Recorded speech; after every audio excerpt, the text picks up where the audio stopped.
ma famille est née là.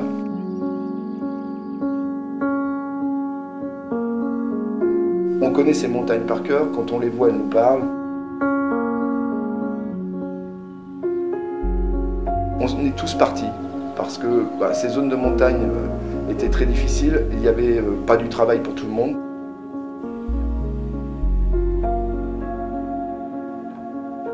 Moi je suis parti pendant de longues années voyager, rencontrer d'autres producteurs partout en France. Voyons avec plus de 130 producteurs fermiers dans toute la France qui vont obtenir le lait que l'on désire afin de nous fabriquer les meilleurs fromages possibles. La relation humaine que l'on a avec ces gens-là sont toutes des choses qui ne peuvent pas s'établir simplement par email. C'est des vraies relations dans lesquelles on se touche la main, on se parle.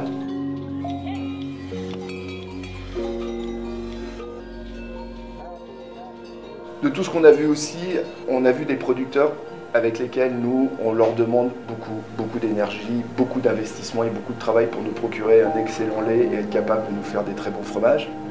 Notre travail à nous, qui consiste l'affinage, et l'affinage c'est d'être capable d'amener les meilleurs soins possibles sur chacun de ces fromages.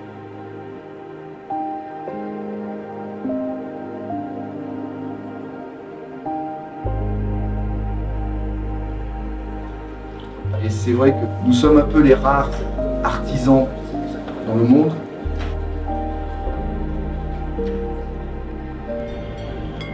Et c'est très important que, de par notre travail, on ne détruise pas ce que le paysan a fait.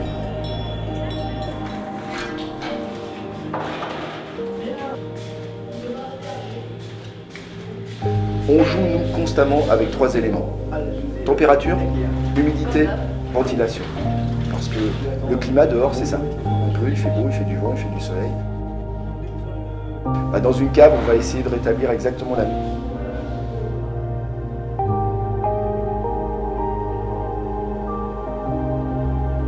Ce tunnel, c'est un ancien tunnel dans lequel passait le train.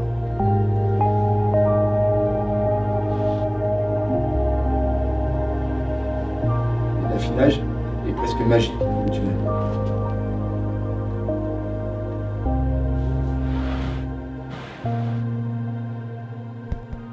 On a des oreilles, on a un nez, on a des yeux, on a une bouche, on a des doigts.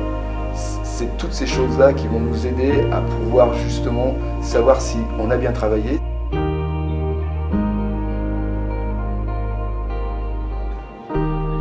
Des moyens qui sont bien souvent extrêmement manuels. On va prendre un fromage, on va le frotter, on va le laver, on va le poser sur du bois, on va peut-être le poser sur de la paille, on va peut-être le mettre sur du papier.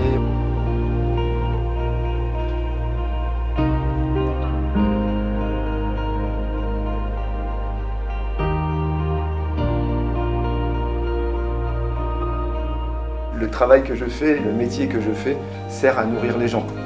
Donc en termes de plaisir, c'est quand même chouette, parce qu'en définitive, nourrir les gens, c'est partager des émotions, c'est regarder dans leurs yeux s'il se passe quelque chose quand ils sont en train de manger ce produit-là. Et c'est vrai que de revenir là et de redonner un espoir économique à des paysans qui sont restés avec un système traditionnel, moi ça me convient très bien et j'ai envie de faire ça. Je ne vais pas dire que les fromages qu'on obtient sont forcément 100 fois plus merveilleux que les autres, mais au moins quand je vends ce fromage, quand je parle de ce fromage, je ne suis pas en train de faire du marketing. Je suis vraiment en train d'écrire une histoire et de faire une histoire. Et ça m'intéresse.